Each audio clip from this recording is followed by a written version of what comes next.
Друзья, всем огромнейший привет, с вами Аня и вы на моем канале. Сегодня, знаете, для меня это такой очень важный день, потому что мне надоело бояться проявляться, мне надоело делать просто какой-то полезный контент без высказывания своих мыслей.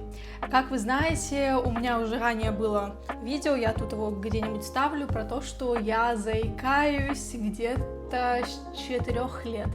То есть у меня есть такая особенность, такой, так скажем, дефект речи с малых лет, поэтому для меня очень важно говорить. И знаете, в чем самый главный, так скажем, парадокс?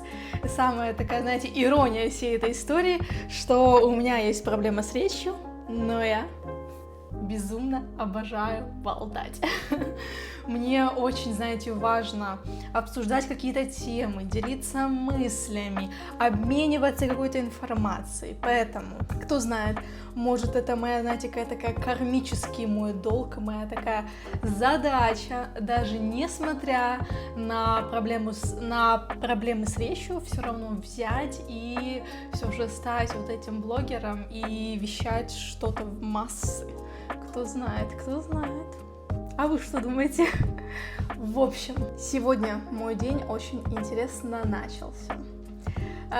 Вчера я выложила очень классный ролик в Инстаграм с поездки во Францию, а именно с Этреты. Как знаете, это вроде бы на севере Франции. Это очень красивое место. Там вот есть такая скала. Я вам тут скину пару фоток.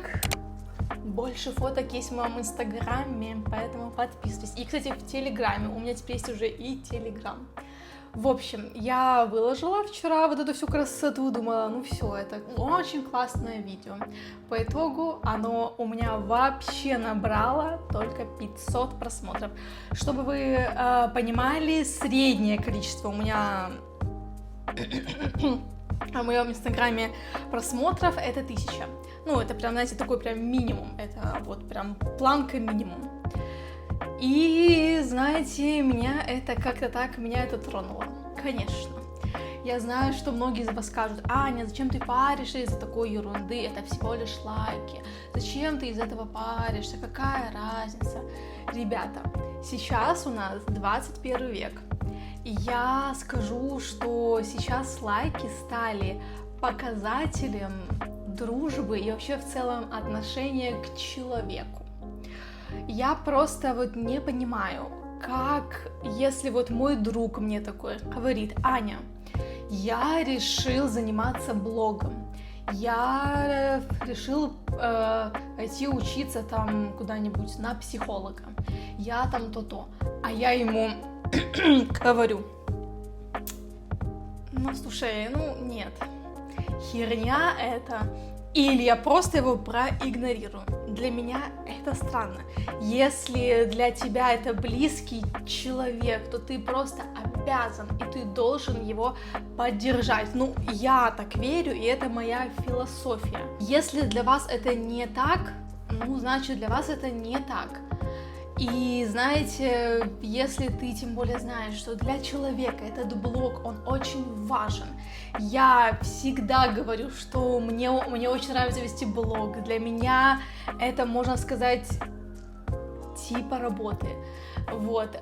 Сейчас она пока финансов мне никаких не приносит, но это было бы очень классно. И ты знаешь, что для меня это ценно, и ты знаешь всю вот эту информацию, и ты все равно мне потом говоришь, что типа я тебе не обязан ставить лайк.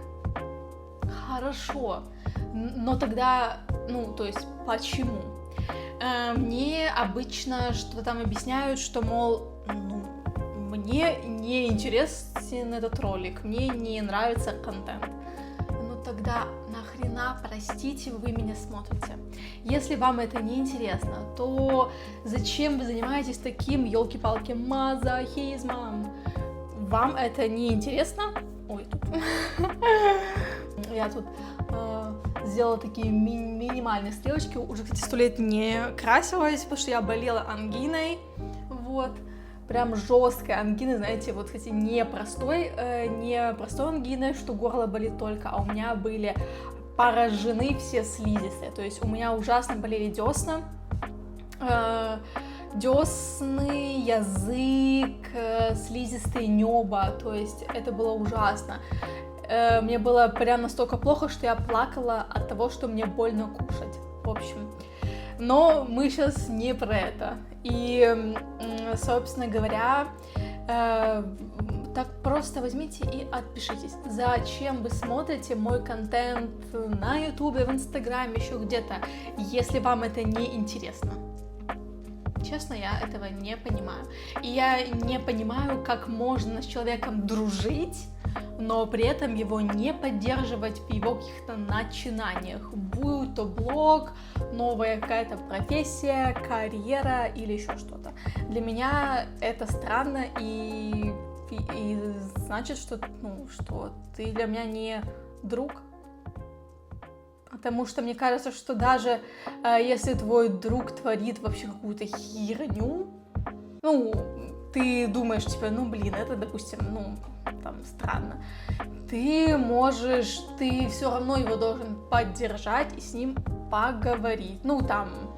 И сказать, что, слушай, я тебя поддерживаю, но вот я, допустим, там, мне кажется, что это, допустим, слишком, там, или что такого. Вот. Короче, мой сегодняшний спич, он просто про то, что в наше время для меня, и я думаю, что для многих тех, кто делает свой контент, для кого Инстаграм не просто, так скажем, альбом из фоток, и, это твой аккаунт личный, а если ты пытаешься делать какие-то ролики на широкую массу, и для тебя это важно, и для тебя это типа работа, и твои близкие это не поддерживают, то, если честно, я призадумалась, стоит ли вообще общаться с ними.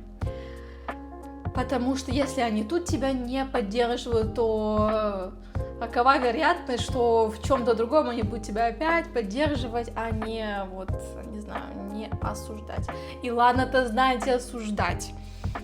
Есть же люди вообще, которые тебя просто игнорируют. Вот это я, кстати, еще больше, наверное, не понимаю, чем хейтеров, которые там что-то мне пишут в комментариях.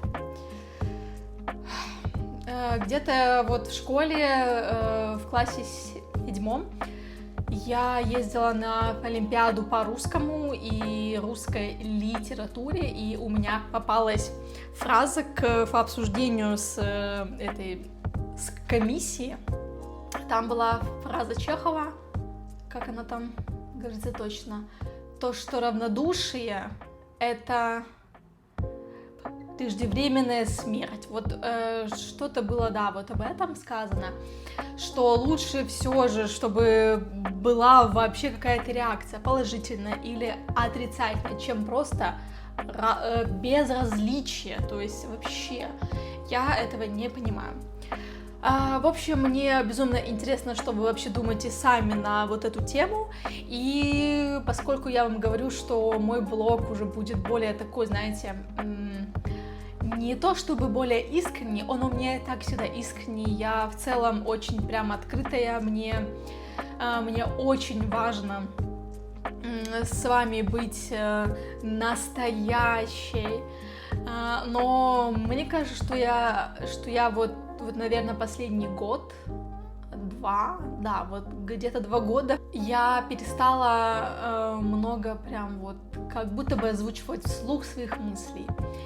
Поэтому, если у вас есть вообще ко мне какие-то вопросы, обязательно пишите мне в комментариях, я буду безумно рада с вами пообщаться. И у меня есть цель возобновить YouTube, потому что для меня это прям, знаете, это как будто бы самая теплая соцсеть, из-за того, что я вела YouTube даже в универе. Я снимала там, как я была на парах, как мы гуляли с друзьями, вот, и это было, подождите, это был 16-й год где-то, представляю. Почти 10 лет назад. Охренеть, 10 лет назад. 9 сейчас. Я думаю, сейчас вы точно понимаете, что для меня это прям очень такая важная, так скажем, платформа. Поэтому обязательно пишите свои вопросы. Вообще, что-нибудь можно вам тут рассказать о моей жизни последние 2 года, где я жила, что я делала, из-за того, что я даже возвращалась жить в Беларусь на время, и, вероятно, вам вот это еще будет интересно. Мы взяли кошечку, вот, сейчас мы уже в другом живем городе Польши, в общем, мы еще успели и по Польше поездить, это уже наш, получается, 3-й город в Польше, Вроцлав, Варшава и сейчас Белосток. Вот. Быть может, что-то интересное про планы на жизнь, про планы на блог. В общем, пишите вообще все. Но если вы прям стесняшка, то можете перейти в мой инстаграм. И там есть в описании профиля. Там у меня есть 3 ссылочки на YouTube, на мой телеграм-канал, в котором я тоже делюсь своими мыслями, и там есть ссылочка на анонимные вопросы, поэтому если вы тут стесняетесь, еще там где-то стесняетесь, то пишите там что-нибудь, но, пожалуйста, только не всякую чушь, пожалуйста, я вас умоляю. И все тогда, всем, ребята, до новых встреч, с вами была Аня, и я была безумно рада с вами сегодня пообщаться, я прям, знаете, я так сейчас заряжена вообще на свершения какие-то великие, поэтому обязательно пишите, все, всем до новых встреч, пока, мои дорогие, я вас очень всех ценю и люблю.